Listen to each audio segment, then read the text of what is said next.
I just did. Okay, let's Okay. go. So, by the way, so that's the first interview question. Please tell us about a time that you had to record an online meeting. No, I'm kidding. but, but, so I don't know how many people here would be nervous or have been nervous when they've been interviewed or are nervous at the thought of being interviewed, but it is certainly one of those times in life when the anxiety level runs really, really high. And why wouldn't it? Because you think many people would say to themselves, well, I get very nervous just giving a speech at a Toastmasters meeting, or if I have to give a speech or a presentation at my workplace.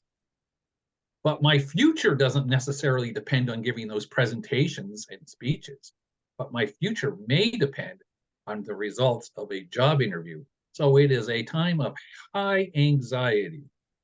Okay. But one of the things too that I've noticed over the years, because I've been on the side of the table where I have been interviewed a fair number of times, but mostly I've been on the side of the table where I have been doing the interviewing. And this is one thing that I just want to say, if you get nothing else out of today, except for what I'm about to tell you in the next 15 or 20 seconds, everybody worries about the questions they are going to be asked. You should be as concerned, at least, with telling them what you want to tell them, your story. After all, this is a meeting of them and you. And being worried just about the questions they may ask you without thinking about what it is that you need to tell them about you is selling yourself short. So off we go. What is the first thing that I've always done when I thought I had a job interview coming up? Well, I'm going to share that with you in a second. And Shistov, I'm going to ask you to share what you did because I asked you to do that as well. Now I'm going to show what I did, and then I'm going to ask Shistov to show what he did. Because it's been a while since I did what I'm about to tell you. And that is a first mistake right there, by the way. You should not just do this occasionally. You should do this from time to time, every once in a while, not just whenever you think you have a job interview coming. And what I do is I take a piece of paper and I divide it in two. Now you can do this online if you want, but I like just the simplicity of doing it on a piece of paper with a pen or a pencil because you can do it quickly. Brainstorm what it is that you have done in your personal and professional life in just a couple of words. Now, Shistov sent me what he did. He had it really in code. You'll see because we'll share with what he did in a few minutes. But he had like a word, an acronym, a word, an acronym. I'm going to show you what I did here in a minute. Just like, what did I just brainstormed. What have I done that I thought might be a useful thing to bring up in an interview in my personal, professional, and academic life? Now, I'm going to share that for you in a moment on the screen. And I am going to tell you, this took me, now I typed it out afterwards, but I did it on so that you could see it. This took me 90 seconds to do. 90 seconds. Okay?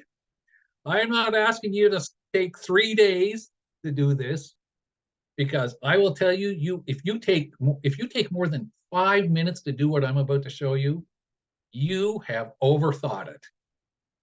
You are getting rid of things you should not get rid of. Just dump your thinking. True brainstorming. Now I'm going to show this to you just a second. Okay, get over here. Hey, there we go. There we go. I just took 90 seconds and as fast as I could, I just wrote down. I didn't stop and think. I was on the university debating team. Oh, there was that time. Yes, I worked on that $225 million building project. Oh, there was another time I sold a complex for 485 units. Now, you see the fifth point down there, reprimand for interaction. I didn't ask you to do this, Shistov, but I did it.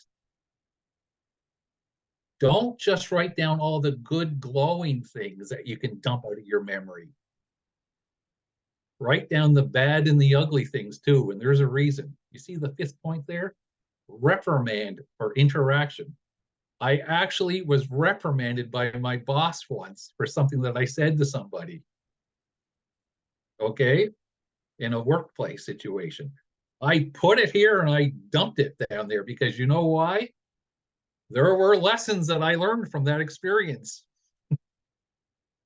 So when you dump this, do not just dump all the gold medal stuff that you would want somebody else to know. This is an exercise for you alone. You're not walking into an interview with this piece of paper. This is your worksheet. Be honest with yourself. Because, by the way, if you've been perfect at school, in your job, with your family, and in your community, well, hey, like you aren't one of us. Like you are not one of us, right? You have screwed things up, you've done things. So you'll notice some other things. So I'm just going down this list. There's 5 times I've been the president of the Toastmasters Club. I volunteered in hospitals. Oh, I was the head of a 185,000 member international organization once. I've written 200 blah, blah, blah. Oh, by the way, note this comment. I self-demoted myself for 5 years once. There's a whole story behind that too. I actually took a demotion in a company I worked for 5 years. And so I just dumped this down. I'll tell you, it took me 90 seconds. Now, I just happen to have a lot of stuff because I've been around a long time, which is why I've got all this white hair. But I will tell you, you can, in 3 minutes, come up with a list. And your list is not going to look like my list. It's not going to look like anybody else's list because this is your list. And it's the good, the bad, and the ugly. Like I said, nobody else gets to see it. But there it is. Now, I don't know if you were doing such a list, what it would look like, as I said, because it's your list. It's your story. This is the beginning of what it is that you want to make sure that you tell them in the interview room. Okay, so on the other side of the paper, and Shistov did this too. By the way, you did an excellent job, by the way, Shistov, because I don't know, are you able to share it afterwards? I think I've got it here that I can share it afterwards. I'll show what you did. And then I was going to ask Shistov to talk about it for a minute or two. To share it. You're able to share it? Yes. Okay. Okay, so the next thing that you do is, and by the way, these slides, the first thing I got to say is about this. These slides are exactly the opposite of how I usually do slides.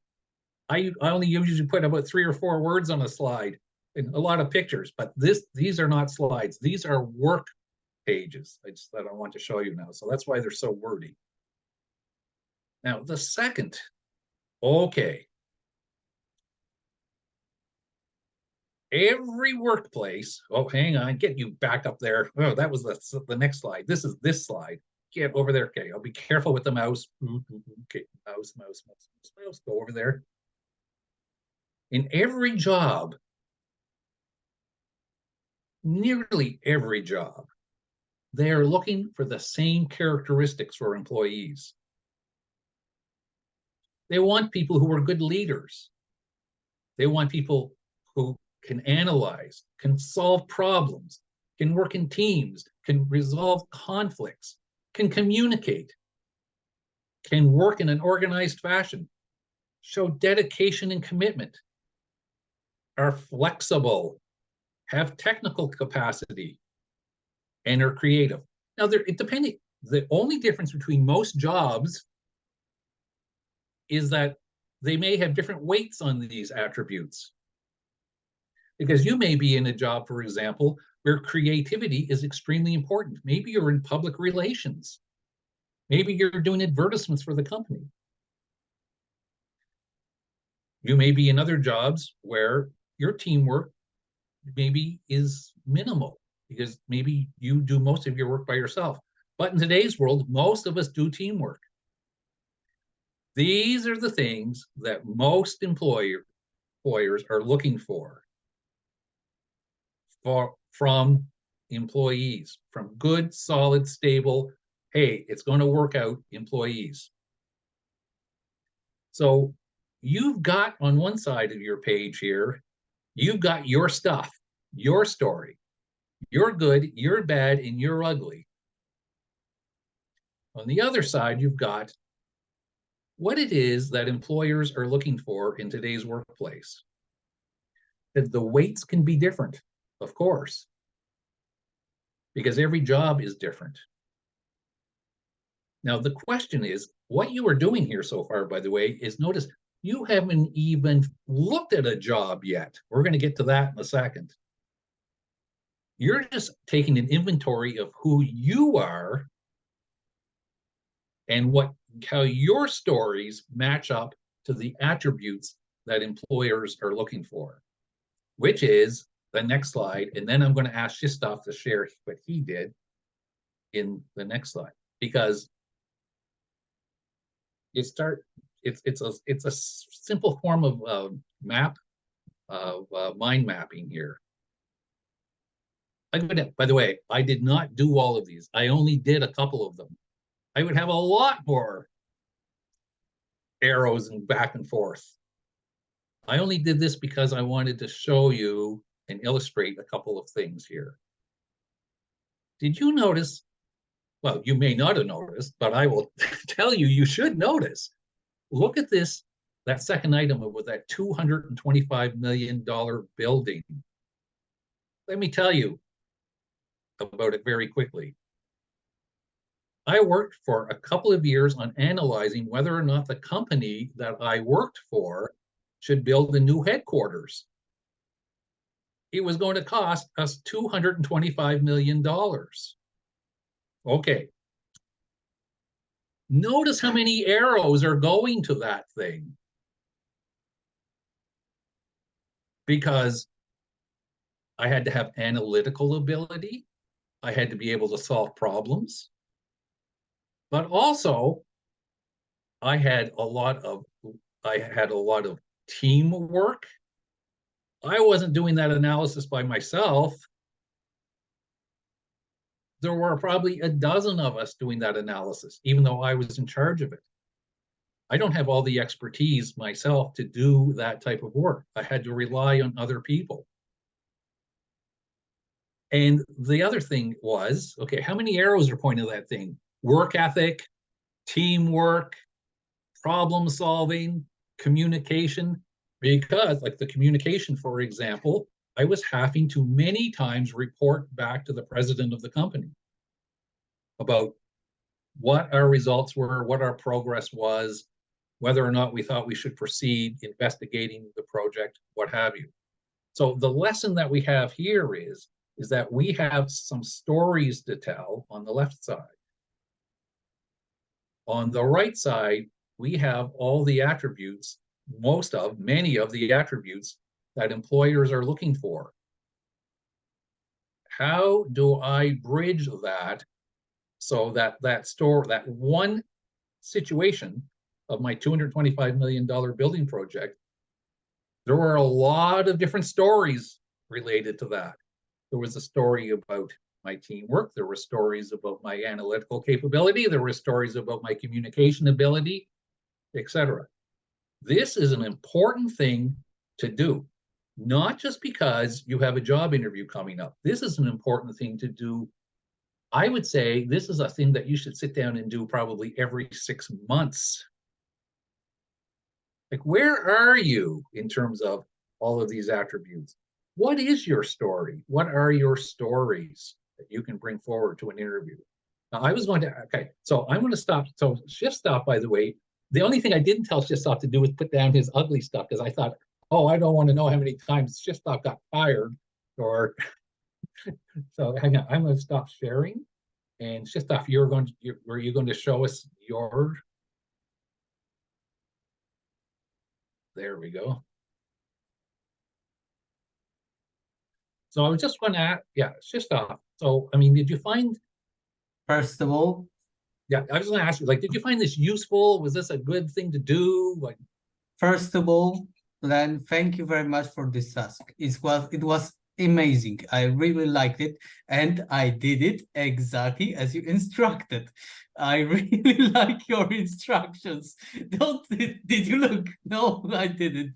I didn't look. I took exactly 10 minutes for the first part, but I didn't have a piece of paper, but I had and I have really ugly handwriting. That's why I'm using computer. So I have opened this cart in the train going from the seaside, and I've started from the beginning of my work. So the first quality control, it was real work under pressure and fight for a quality of the product, aircraft engines.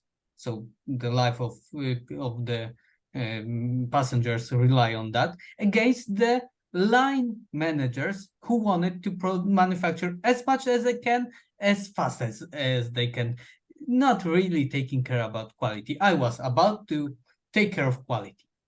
The second one, operations leadership program.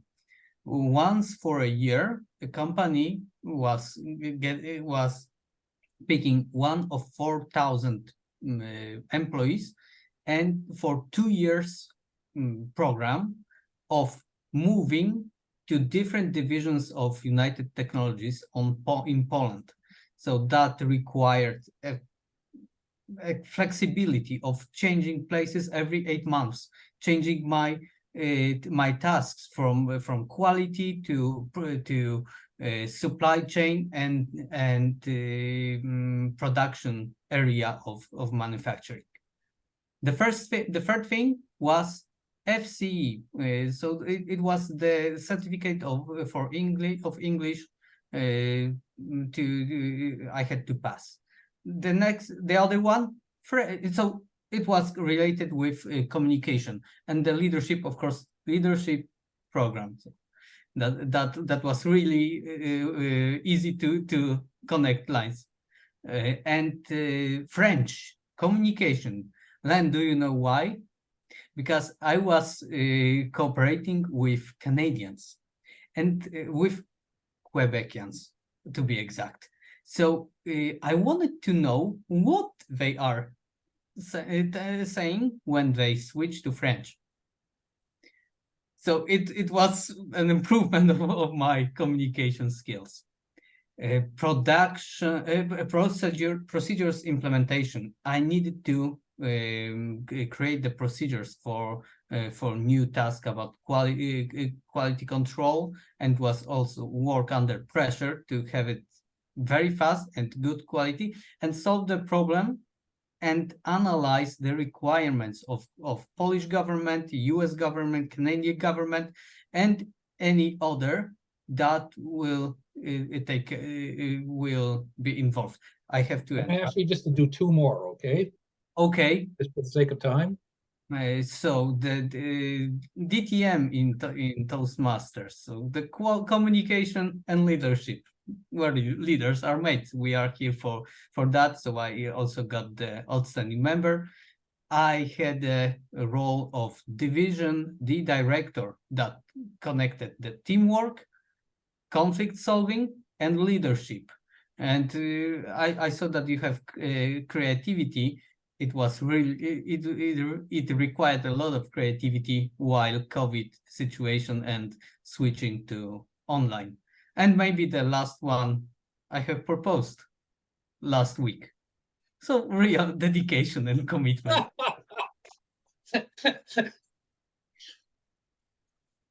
By the way, we're all waiting with bated breath. Did she say yes? Yes, but first she wanted maybe. I would tell you after when you Okay. turn on I was going to say, you know what she wanted? She wanted to see the results of this chart. Wanted to know who she was actually getting married to. I'm teasing you. I did it after that. I'm teasing you. Okay. So did you think this was a useful exercise? It was great exercise. I really liked it, and I think that this 10 minutes limit was very good to focus on most important things. And if I would have 2 hours more and limit of 20, I don't think that I will delete any of this. Yeah. So yeah, I find it's a useful exercise because it's quick. I think another thing is it shows you, because now you're looking at this and you realize that, wow, and it doesn't matter where you are in your career or where you are in your studies, or it doesn't, because of course we're all in different places. Some of us are 20 and some of us are 60. I mean, and then we are everything in between. But one thing I like about doing this, by the way, is because it shows you on one page just how talented you are. Like you can see this, like, wow, look at the shift stuff. Look at all this. Like, but it isn't, but this is his document. He's showing this to us because we've asked him to, and I showed you mine because for presentation purposes. I find this brings a confidence. You can see this on a piece of paper that you are somebody who has got a lot of talent and experience, whether you're a student or whether you are, many years on in a career. You are a person that has a lot of stories, a lot of experience, and you can do a lot of things. You can work under pressure, you can communicate well, you've got good teamwork, you've got good leadership skills, you are a good problem solver. Like, wow. Like, wow. When somebody forces you to take 10 minutes, 10 minutes, this is the story you see about yourself in front of you on a piece of paper. So great job, Shistov. Geez, I didn't know whether it was my instructions or whether the fact is you just did it well. But anyway, we'll say it was both. We'll say it was both. My good instructions and your ability to actually carry through in them. I thought you did a great bang up, like seriously, a really great job. Okay, so if we can have the screen back. Okay, thank you. So there you go. 10 minutes. Wow. Like, wow, I got a lot going for me. Shistov all of a sudden realizes I've done a lot. I've displayed a lot of positive attributes. And unlike Len, I didn't even have the time that I was reprimanded by my boss in the list. Okay, like I said, we keep that normally to ourselves, but I put it there just because I wanted people to see that, hey, be honest with yourself. It's yourself. That's what that piece of paper is for. Now, okay, so we're going to move on now to, well, okay, so now what do I do with that? Well, there's a couple of things you do with it. The first thing is, I'm going to share my screen here and share. Now we're going to actually look at an actual job poster. Now I picked something that I'm familiar with. By profession, I'm an accountant. So you're just all going to have to suffer through this job poster for a few minutes, because it is a job poster for a senior accountant. Man, could you find anything more boring than this? No. By the way, I never did accounting. Even though I have an accounting license, I must tell you, I never did accounting. But here is, and I'm not going to read this all to you, but this is a pretty typical job poster that you may see. You may see, by the way, there would be stuff at the top of this and at the bottom of it. There would be stuff at the top about the company. XYZ company is a major producer of aircraft in the Eastern European market. We are looking for a senior accountant to blah, blah, blah. Like there's a lot of stuff here. I'm just looking here now at the responsibilities and the qualifications. Okay. And it's interesting because what does this have to do, by the way, with that thing we were looking at a few moments ago? Like that I did and Shiftstop did. Okay, like what is this? Okay. So what this says is, you saw we had the list that had words like in it, like leadership, analytical ability, teamwork, conflict resolution, communication. And by the way, very astute of you, by the way, Shiftstop, I must say, I added creativity afterwards because I thought, oh, I think I forgot one. Hey, you're a very good observer, because I actually added in that list on the previous slide, I did add creativity, and you noticed I'd added it. You're a very good observer. But so what is this job poster telling us? Okay, first off, let's go back to that list of attributes that we had on the right-hand side before. What this job poster is saying, oversee. Well, that's leadership. That's what they're asking you for. Can you demonstrate leadership? They're not saying here in the job poster, by the way, has to demonstrate leadership skills. Sometimes it's not quite as obvious that. But when you see words like oversee, leadership, interpret, analytical ability, in conjunction with, teamwork. You always go back to that list that was on the right-hand side. That's just stuff and I did. Presenting, by the way, I've done you the favor of highlighting all the words here. Presenting, communication ability. Prepare year-end tax filings. Oh God, I don't even remember what that is. Technical capability, whatever. But go through the list and see. You can see at the bottom too, written and oral presentation skills. And I have got this thing in my, oh, hang on, I got to move this off my screen. Ability to work with minimal supervision, organizational capability, ability to work collaboratively, teamwork, high attention to detail, organizational ability, project management, leadership, often management skills. You've got to go through the job poster and you've got to say, and oh, you'd be surprised how many people don't do this. What are they really looking for?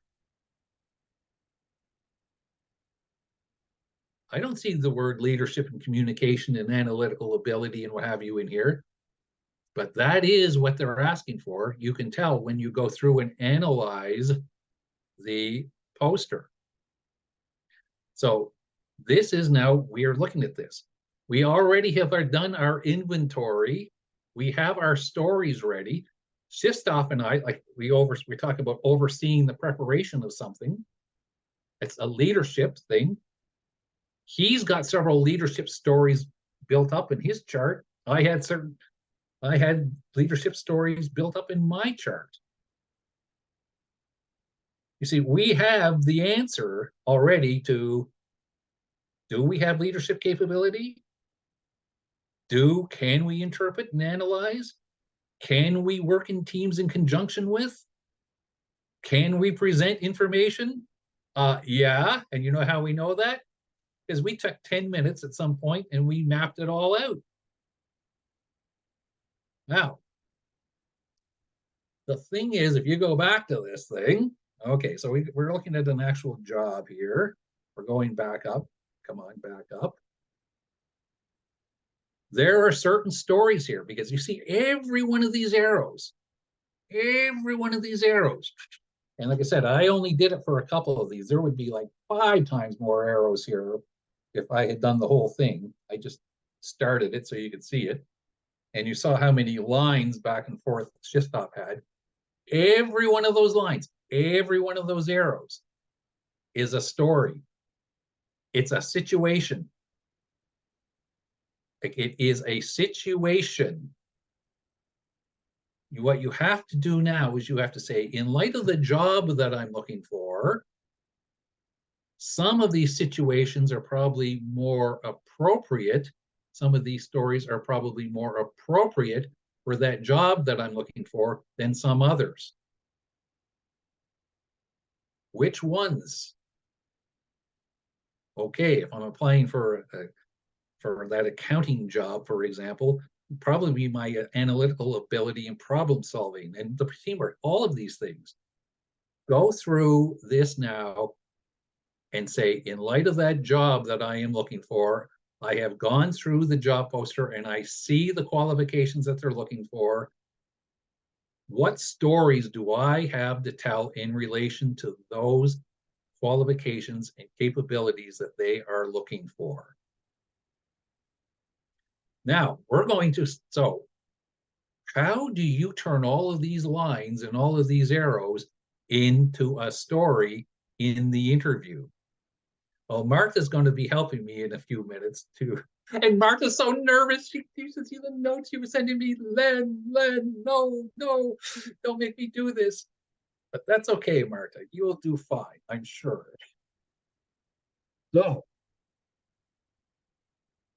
we're going to talk about a certain type of question. So here's where we're going with this. We're going to talk about a certain type of question. It's called the behavioral question. And then I'm going to talk about other types of questions after this, but we're going to spend a few minutes now on behavioral questions. You can tell these are the questions, and you should get a lot of interview questions that start with, tell me about a time when. Okay. Tell me about a time when, I don't know, tell me about a time when you were faced a deadline and were asked at the last minute to make a big change. Or tell me about a time when you disagreed with your boss regarding a decision. Or tell me about a time when you succeeded in learning a new skill. Now, I got to tell you something here, by the way, that's kind of a little, well, at one hand, it's kind of obvious, but on another hand, I'm not sure that it's welcome. Most of these questions are not going to say, tell us about a time when you were a superstar. Tell us about the time when you got 98 in a chemistry exam. Tell us about a time when you had a gold medal pinned on your chest. Well, yeah, that's one of the reasons that you do, when in your internal list, you do talk about the good, the bad, and the ugly. Because I will tell you what they are really probably going to ask you is, they're not going to ask you about, tell us about a time when you won the Employee of the Year award. They're probably going to ask you more along the lines of, tell us about a time when you had a conflict with a colleague. Because, of course, they want to ask you about the times when you had to navigate yourself through difficulty, not necessarily about all the times that you accepted rewards and ribbons and medals. I mean, like I said, I think it just makes sense. And that gets some people nervous. Wow. Okay. That gets us all nervous. But that's one of the reasons it's so important to have that inventory of stories back there. Now we're going to talk about, like, how do you, and I'm going to go through a lesson here. So I'm going to ask, I'm just going to briefly describe this, and then I'm going to talk about it because I'm going to ask Martha to do something in a minute. When you answer these questions, you are actually answering them in 3 parts, and don't ever think that you aren't. I have been on the other side of interview tables, as I will tell you in a minute, where these questions get so badly answered, like you're thinking, I am never hiring this person because they just don't understand how to answer a question.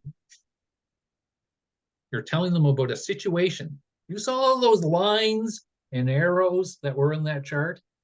Those are all situations about some meeting you had, some time that you had to, make a presentation, sometime when, I know, you took a French course, sometime. Those are all situations. The next thing you talk about is, what actions did you take in relation to the situation? And the last thing you want to talk about is, what were the outcomes? SAO, situation, action, outcome. So Martha, I asked Martha to give us an example, a bad example, by the way, because I want to illustrate. I said, like, do not do this well. I'm going to ask you to do something and do it badly, and then I'm going to talk about how it should be done, and then you're going to show us how to do it. Okay, so that's what's going on here. So Martha, you're giving business a situation, I think, about a time when you had a conflict with a colleague or something like that. Teammate. Yeah, with a teammate. Okay, so could you give us, so She's only answering right now the situation part of the question.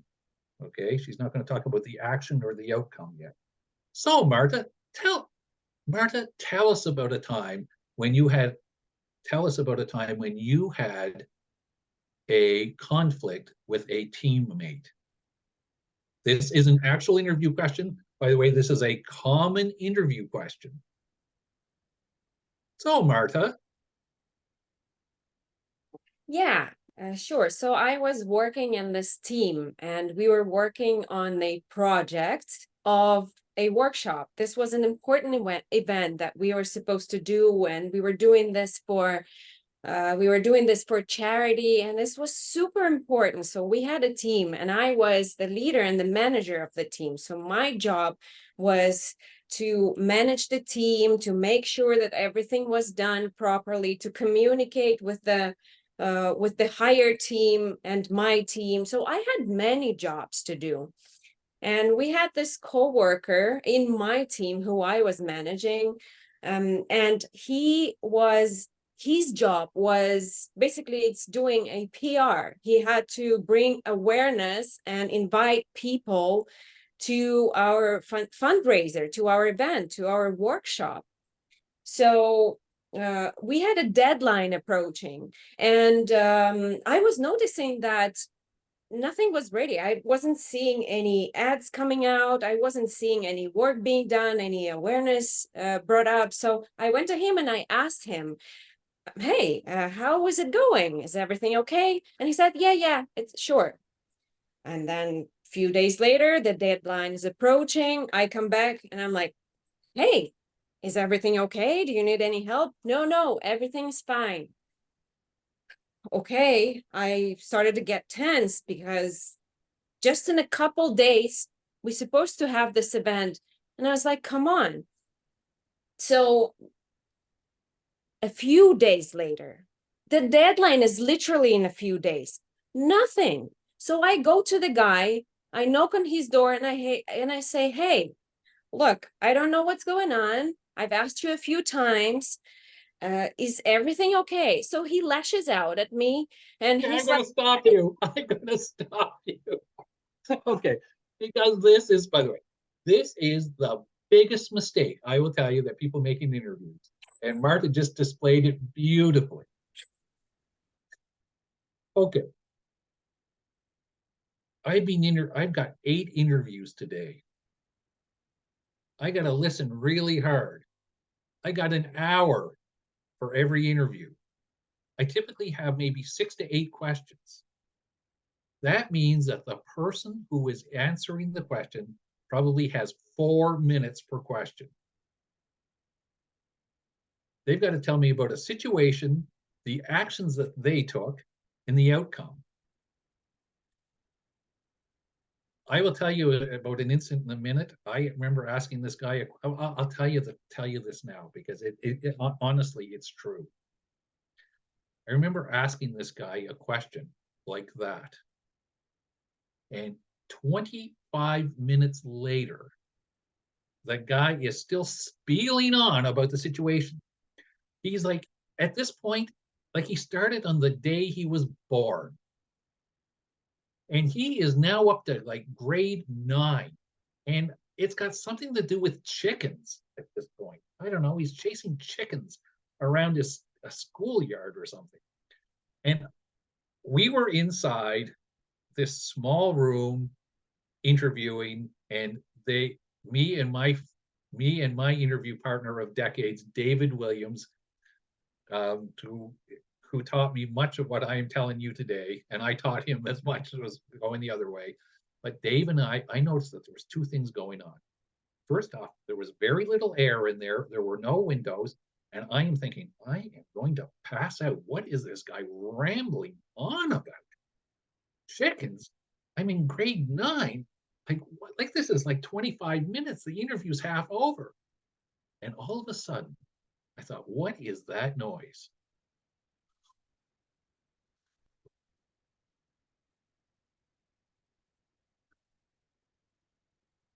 It's my interview partner, Dave Williams. He's fallen asleep and he's snoring. And of course, the human tendency is not to interview. And by the way, the other thing about this guy is one of the reasons Dave fell asleep and my head was woozy, because he was sucking all the oxygen out of the room. Because that guy just never took a breath. So I did two things immediately. I finally said, because like the tendency is you don't want to be rude. Well, after 27 minutes, it was time to be rude. I said something to the guy about, please, for the love of God, stop. And I kicked Dave under the table, and I'll always remember he went, oh, what's going on? So for God's sake, when you were setting up the situation in the question, you've got like 4 minutes maybe to answer the whole question. Don't take more than 30 seconds or 45 seconds, because I really don't care. Did you hear what Marta was talking about? Well, then he said, and then I said, then a couple of days later I went out. Why would I care? Second, you're the sixth person I'm interviewing today, and like I'm about to pass out, and like if I'm gonna have to kick Dave under the table here to wake him up again, for heaven's sake. So like get to the friggin' point when you're talking about the situation. So now this is, so Marta, tell us about a situation now, because this is only the situation part. Because by the way, there are some big problems when you come to the action part too, when people answer these questions. Okay, so what's the situation, Marta? So give us the situation. Tell us about a time when you had a conflict with a colleague, a teammate, whichever. Right. So I was working in a team and I was managing the team, and I was responsible for the success of the team. And one of my coworkers who had an important job to do was not delivering his work on time, which jeopardized the whole project. So that created tension between us. There you go. That's what I want to. Oh, what was that? Okay, so I heard all the right words, right? Conflict, tension. Okay, that's the situation.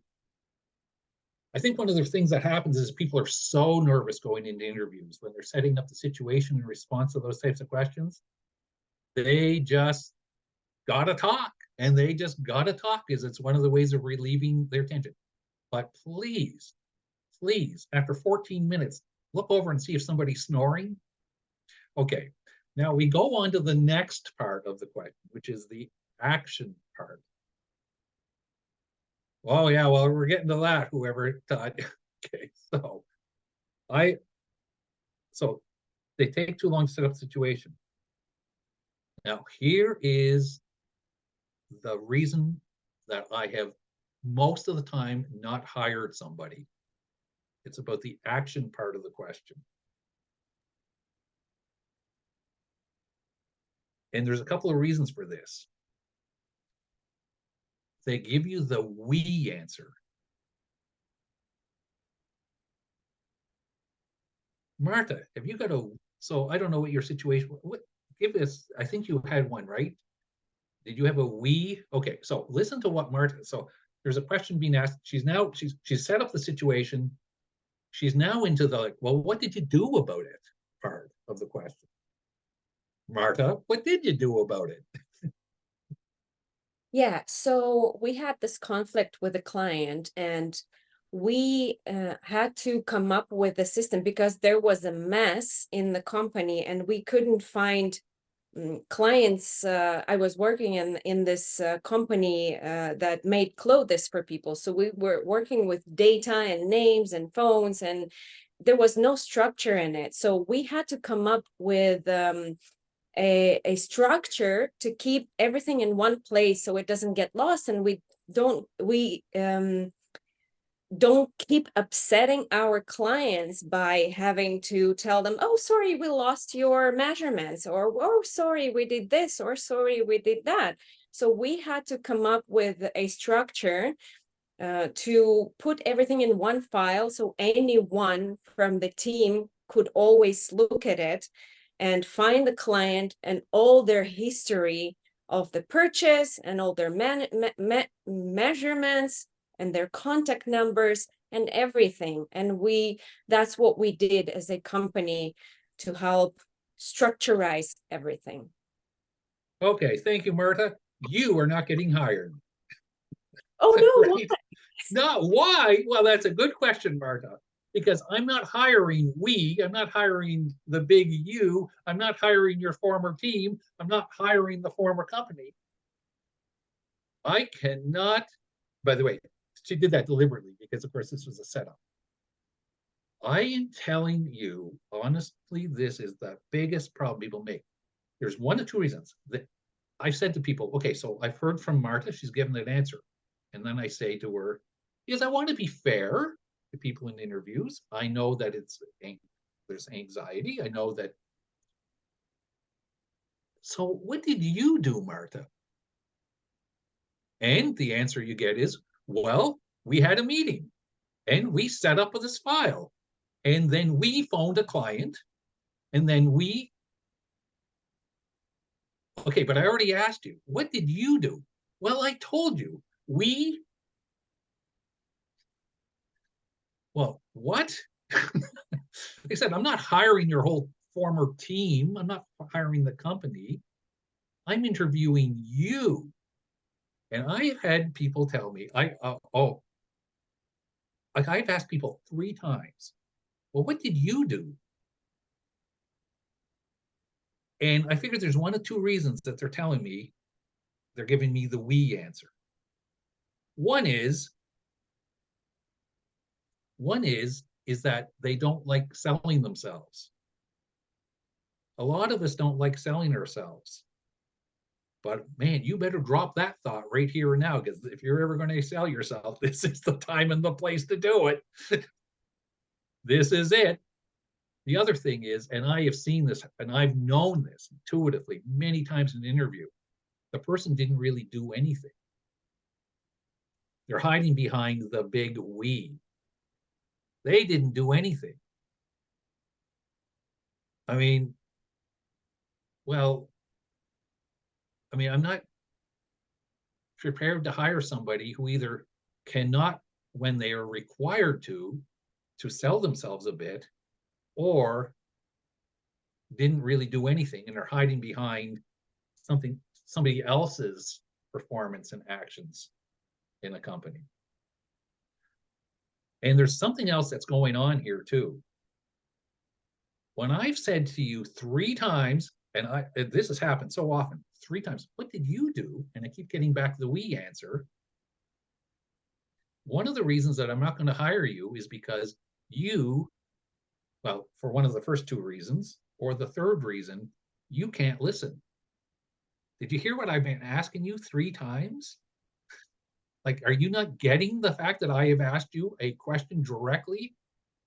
What did you do? It's only got 4 words in it. I don't want to have you as an employee 8 months from now when there is something that is a lot more complicated than that, and I've asked you to do something, and it's not done, because then I've really discovered that you can't listen and hear and understand. I should have figured that out when I asked you 3 times a simple question with 4 words and you couldn't answer it. Now, I don't know, Tanya, if this will answer your question or not, but so one of these questions that you often get in these types of interviews is, so tell us about a time when you had a conflict with a client, a boss, a coworker, whatever. I have actually had people tell me, I've never had a conflict with anyone.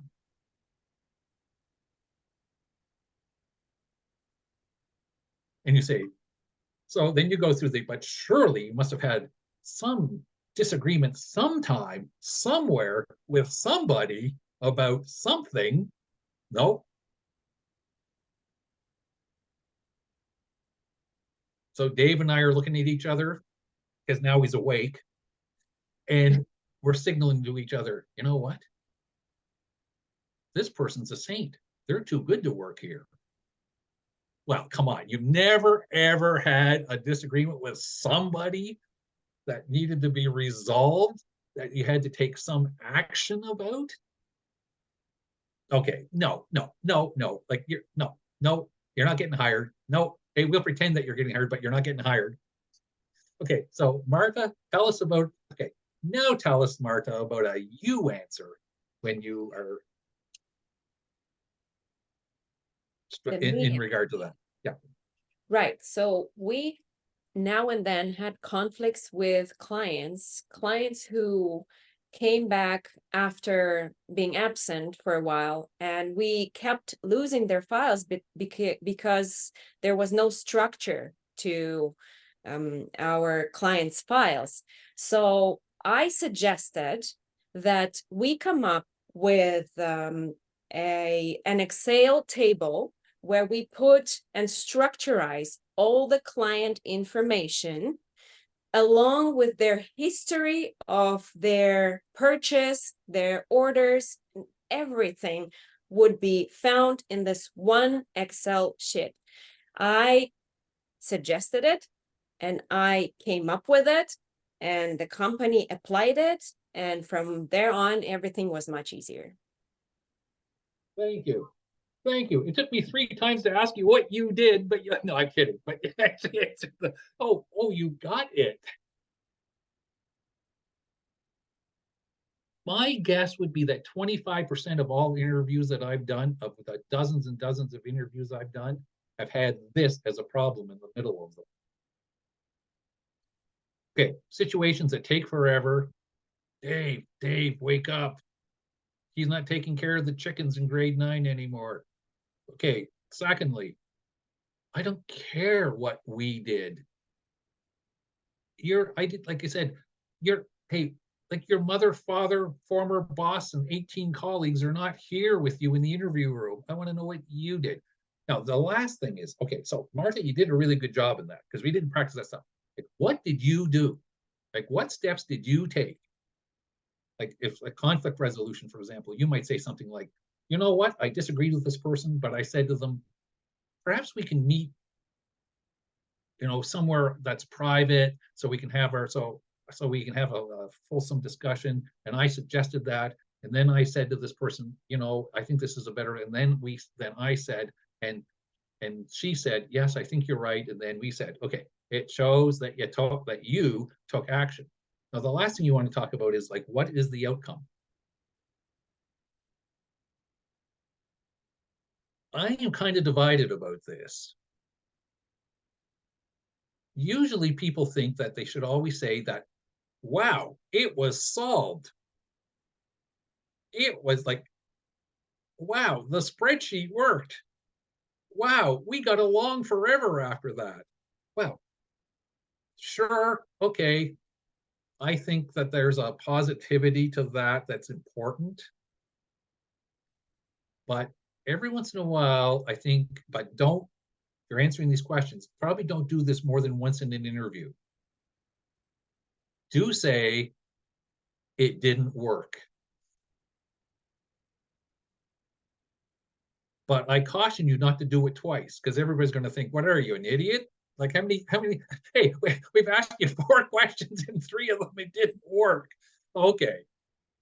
But I think it's okay once to say, you know what, the outcome was, because the outcome normally was, yes, the clients were happy from now on. The outcome was that we didn't, we weren't losing their important information. The outcome was, and the outcome was is that everybody was happily ever after. Once, I think in an interview, it might be important to say, you know what? It didn't work. Oh, why didn't it work? Well, it didn't work because of this, this, and this. And I realized afterwards that if I was doing this over again, I probably would have done that, that, and that. And the reason I advocate doing that once in one of these questions in an interview is because it shows that you have flexibility, that you can actually, that you can actually roll with the punch, as they say, that, hey, you recognize that, yeah, sometimes you just have to lesson learn and you do something else, or you recognize, like, what did you learn? Don't do that with 2 questions, though. Like I said, you don't want to have this, wow, after you leave the room and Dave and I are saying, wow, everything that guy touched never worked. Okay, but it is okay to say, I think it's okay to say it once, because I think the other problem is if you don't say it at least once, you're coming across as kind of I mean, really, what type of world do you live in? First off, you never had a disagreement with anybody. And secondly, you live in a world where everything always works out. When? Can I take you home with me? That's not my world. Okay, so I just want to talk for a few minutes about, and this is the last part of this workshop, but what some specific questions that you may get. Okay. Oftentimes you get the question about, why are you the ideal candidate for this job? Okay, this is a good time, by the way, to bring out the stars, the ribbons, and the the medals, right? It really matters when you're asked this question in the interview process. Oftentimes, this question will be asked near the beginning of the interview process because it's sort of, I think of this as the icebreaker speech in Toastmasters. It's the, tell us about yourself. Well, what they're really asking for is, could you give us a summary of the stuff that was on your resume and in your cover letter? Right? I mean, it's like, well, you know, I went to school here. I got the, you know, I got the gold medal for students in Ukraine. I skipped grade, blah, blah. I, you know, I, blah, blah, blah, blah, blah. And this is why I am the ideal candidate for this job. It matters whether you're asked that question at the end, because sometimes you're asked at the end. So why are you the ideal candidate for this job? That's when you get to summarize the answers that you gave. Well, as I've demonstrated, you know, I'm a person who knows how to resolve conflict. I'm a person who understands how to solve problems. And I am a person who shows creativity and flexibility. And as I told you in a few examples in those questions, like, I am a type of person who is hardworking, and I will do that for you as well. So at the beginning, you haven't told them anything yet. All they've got is your resume and cover letter. Cover it. By the way, cover it in the 3 or 4 minutes. That was the question, by the way. That was the question that Dave fell asleep at, because that was the first question we always used to ask. And when we asked the guy about the, you know, about why he was ideal for the job, who knows? That was probably about 12 years ago. And apparently he's still giving the rest of the answer somewhere to himself, somewhere, because he's still talking. Okay. So beginning or end? Recap of what's on your resume or cover letter, you know, nicely packaged. Or if it's at the end, wrap up, point back to some of the great examples that you gave in your interview questions. Okay, well, here's a good one. So what is your greatest weakness?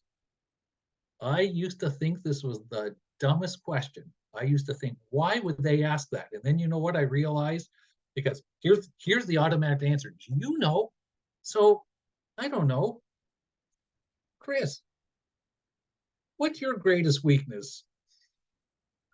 Just quick, Okay. quick. Okay, perfectionism. Oh, yeah, So do you know? Yeah. okay, Do you know? so Do you know what? Yeah. Do you know what Chris's biggest problem is? She likes to do everything perfectly. She works day and night. She will never quit a project. She will. Really? so actually this is my biggest weakness, because I try not to make any mistakes and I want like everything to be so perfect. And that is why I think sometimes it is not it doesn't help me in my work and studies. Right. I'll tell you everybody answers a question that's sort of that way, by the way. What's your greatest weakness? My greatest weakness is that I am a perfectionist. My greatest weakness is that I care too much. My greatest weakness is that I don't know when to go home at night and stop working. man, you can find me here at 2 o'clock in the morning working. Okay, so I used to think this is the dumbest question because exactly all you're going to hear is this BS answer from people that talks about something. I think I have finally come up with the answer.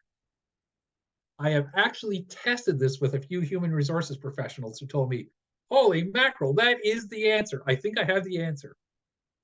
Pick something. By the way, if they're going to ask you this question, I don't usually advocate lying in answers at a job interview, but I think you can stretch the truth a little with this one. If anybody's going to ask you this dumb question, what the heck? You can just stretch the answer a bit. Okay. First off, I think that what you want to say is, you know, one of my teachers has told me, or one of my former bosses mentioned to me once, that they think that my greatest weakness is that sometimes I don't know when to stop analyzing information. Chris, because I never want to make a mistake, right? Okay, so, okay. The first reason that you answer that way is because it isn't you giving the answer. There's some external validation to it. A teacher once told me, a boss once said to me, even if it's not true, by the way, this is where I say stretch the truth a bit, okay? But what it shows is that somebody said something to you about some observable actions that you take. So it isn't you saying it. So, you know, I had a teacher once who told me, you know, I don't think that you know when to stop analyzing information when you're writing essays. The second part of the answer is, and you know what? I really listened to that. And even though it's still a problem somewhat, I noticed that I have improved on it and I continue to improve upon it. Because not only was it externally validated, it was also a case where you listened, you were able to take constructive feedback, and you were able to act on it. Excuse me. Ta-da! I think I have finally come up with the best answer to that stupid question after all these years. Because, yeah, external validation, I heard, I acted upon it, it proves. So what it does, you see, is it says, yes, there is acknowledged that I am a perfectionist, but I am able to act here and act on it, which really turns it around to a, wow, I really have a strength answer. The last one I've got here, I have a few more, but we are, I'm sure we're past time. So the other question you may be asked, and this is an important thing, are technical questions. So you may not have you may or may not have noticed that in that senior accounting job poster, it said something about having advanced skills in Excel as a requirement. Well, you may get questions like, so tell us about the time, or tell us about the most advanced features that you have ever used in Excel. Or you may also get the question about, do you know how to use macros, VLOOKUP, Monte Carlo simulations, and pivot tables? Sure. Yeah, sure. Okay, again, so no, second, what were those again? So macros, VLOOKUPs, Monte Carlo simulations, and pivot tables. Okay. Yeah, oh yeah, use them all the time. Use them all the time. And then I'm going to go home and Google, what the hell is a Monte Carlo simulation anyway? Because apparently they're going to want me to use one for that upcoming in that job. Which is why I think, by the way, that these technical capability questions are really the worst questions. Like, sure, man, do you know how to code in R, Python, and SAS? Oh yes, yeah, I'm an expert on all of them. Whatever that meant. Okay. If you were being interviewed properly, somebody's going to say to you, by the way, we're going to give you a test. It's like, hey, by the way, they will tell you this beforehand, by the way. Hey, you know, we're going to ask you to go into a room for half an hour. We're going to give you some problem that we want you to demonstrate your Excel capability. mean, anybody who asks the question about, hey, do you know how to use VLOOKUP and pivot tables in Excel? Well, they're wasting their oxygen. They're not actually testing them. So you may be asked questions like this on a whole variety of things. I think the best way of actually answering these questions is if you're tested on them. Here's a coding problem. Here's an Excel problem. Sometimes, especially if you're in a PR type of job or advertising type of job, you may be given a scenario and asked, be given an hour afterwards with access to like a PowerPoint program where you are asked to, create a small advertising campaign for, because here's a scenario of, some small company or whatever, because they want to see your creativity or something like that.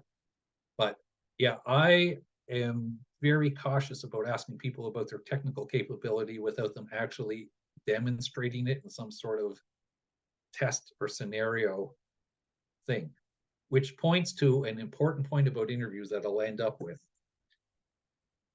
This has been known for a long time. This thing about the testing for certain types of things like creativity, core technical knowledge, etc. This has been known for a long, long time.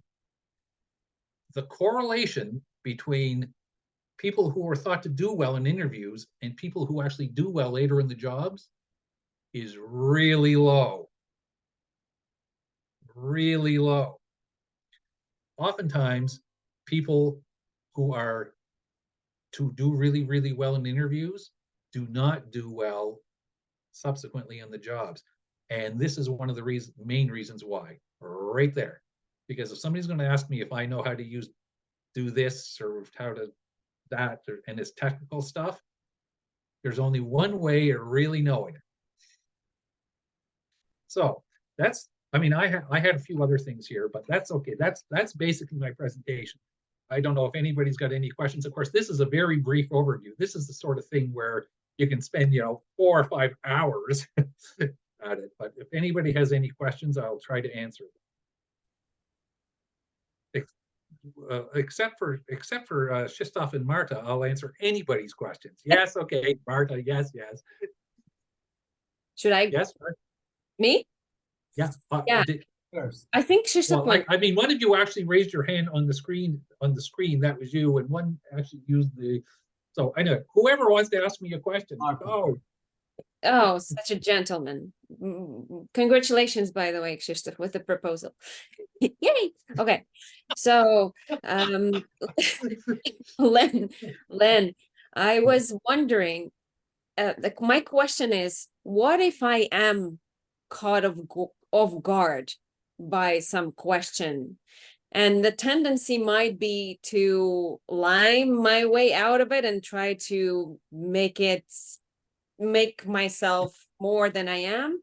What would you suggest me to just be honest with it? Or how do you suggest me to get out of the situation where I just feel lost? Okay, this happens often in interviews. It's all right to ask them if they can rephrase the question or explain some aspect of the question. Like when you're interviewing somebody, I'm very cognizant. I'm not there testing them. I really want to hear from them. Sometimes I'm just not asking the question in a way they can understand. Because I may be, I'm with this company, I may be using examples from the company, I could be using acronyms from the company. This may be all perfectly understandable to me. There's nothing wrong with asking once or twice, like, oh, could you rephrase that? I'm not quite understanding what you're saying. Now, there are times when they're going to say, so, can you describe to us how you would use VLOOKUP in Excel? No.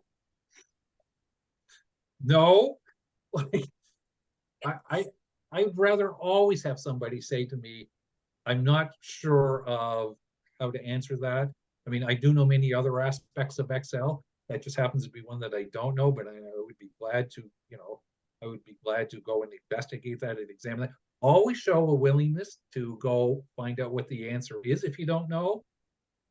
But especially when it comes to technical capability stuff, be cautious about lying, because on your second day when they're saying to you, oh, how come you're not using VLOOKUP in Excel that you told us? Like, if it's such a core aspect of the job that not knowing it means that you shouldn't get it, you shouldn't get it. All you're doing is postponing for 2 weeks a big problem. There's nothing wrong with saying, we have this tendency to think we always have to have the answer. You don't always have to have the answer, but you should always say something about, it sounds interesting, or that I have a willingness to follow up with it, that I have a willingness to investigate it, whatever. But you're not going to know the answer to every question.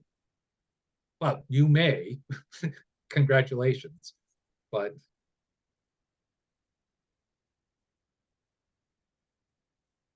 yes, I'm not, yeah, I'm talking about how to answer interview questions. I'm not going to answer that one, but it is important in Canada, unfortunately, to have, it's an interesting question, by the way. Many people come to Canada, they don't, by the way, Tanya asked this question in chat, in case you're wondering, like, has Len just had a brain aneurysm? Where's he going? Yeah, sorry, can we say it out loud? What's the question? Because we're recording. Well, yeah, well, the question, oh yeah, the question is, and I'm not looking at it, but I saw it briefly, is that I hear in Canada that you have to be able to show that you have previous in Canada employer experience. That is true. Interestingly, it's just being seen as being such an impediment that just this week, that in one of the provinces of Canada, it's now being illegal to ask that question in a job interview. Because, yeah, and I think that that's coming across other provinces as well. It's being seen as a major impediment, but yeah, it is a prejudice in the system. It's a widely recognized prejudice in the system in Canada. I admit it. It's a weakness. There are laws coming into effect to get rid of it, though, because we have a lot of people here in Canada who are come to Canada, who are have great technical experience, who have great professional experience, and it's not recognized here because they don't have job experience in Canada, whatever that means. Yeah, be aware of that if you're thinking of coming to Canada, by the way. I would say it's one of the reasons I would not come to Canada if I was, honestly. So that means that we're going to lose out on some young, brilliant young talent because, yeah, Christoph? Yes, about, by the way, the VLOOKUP question is my my mandatory one when I was recruiting people, because once I had a student who didn't know how to use Excel, and that was and it was very important for the task, because otherwise I had to do it by them. But yeah, my only point, if it is vital, you've got to signal that in the job poster. Yeah, right? Like you need Excel, you need advanced Excel skills, including but perhaps not limited to, name 3 or 4 functions, right? yeah. So at least it signals to people like, geez, I'm not quite sure what that is before the job interview. Yes, that's why I better go look it up. Yeah, I went to the recruiting team and please show me all CVs, and I was looking like this. I want to talk with that. And imagine that guy who came on the interview, when he came as a student, after 2 months with work with me, was able to substitute me during my vacations, and right now he's a manager in the company. So it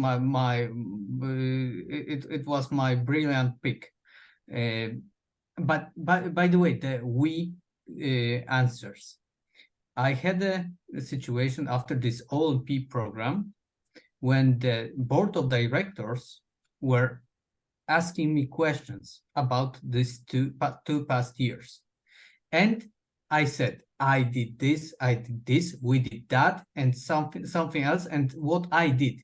And do you know what was the feedback after 2 weeks?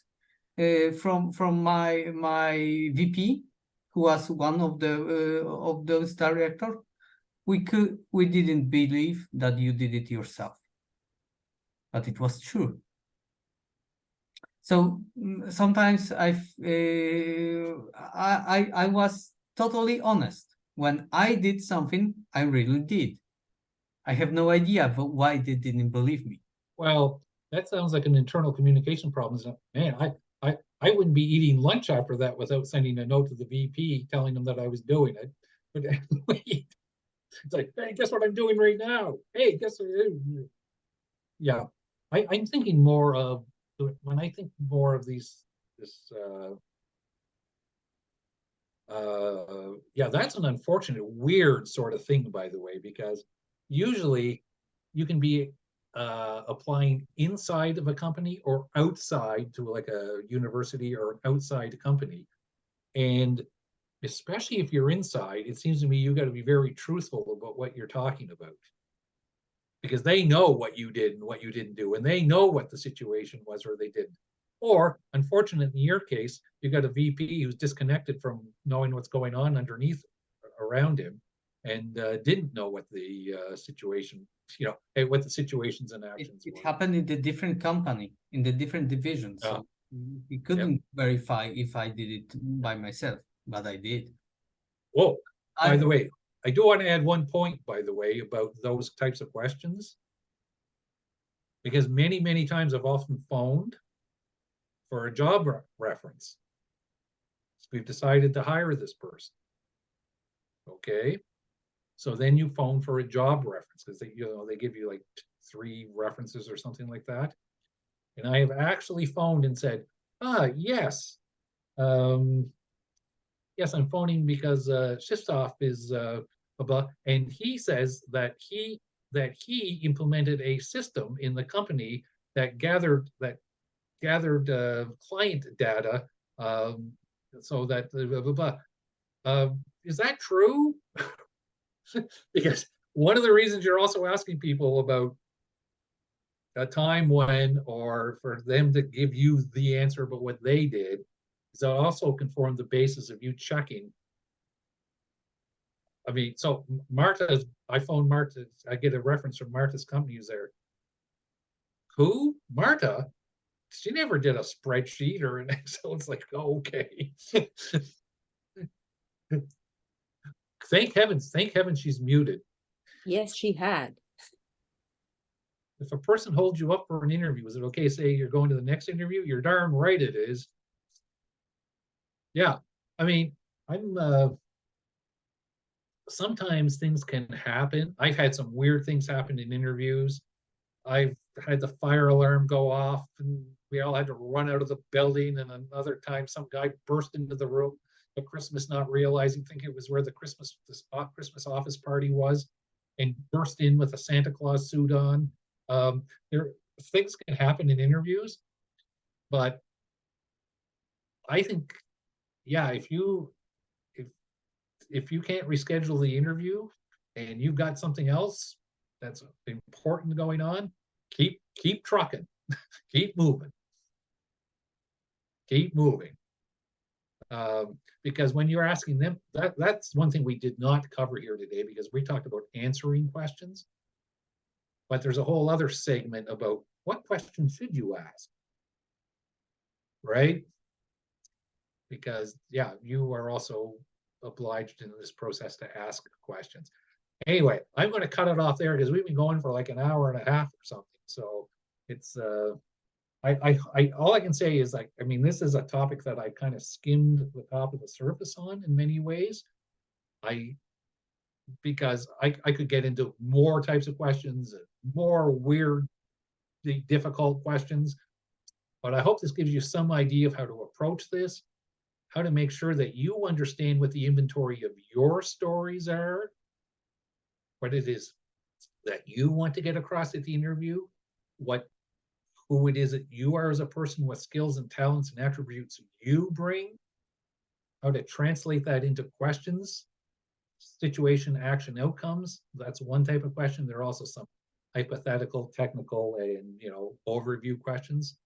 I hope that this is a brief introduction to, hey, next time I go for an interview, I'm not going to go on for 38 minutes about how I raised chickens in Afghanistan or whatever the hell that guy was going on about. Yes. I have a question. If we can get some kind of a worksheet for us to walk Sure. away with the exercises that we've done and tips. Yep. Okay, I'll send that out to people. Okay, so everybody okay? We can stop recording. Hey, we can. Oh, I'm the one recording. I've got to be the one who stops recording. Hang on, stop.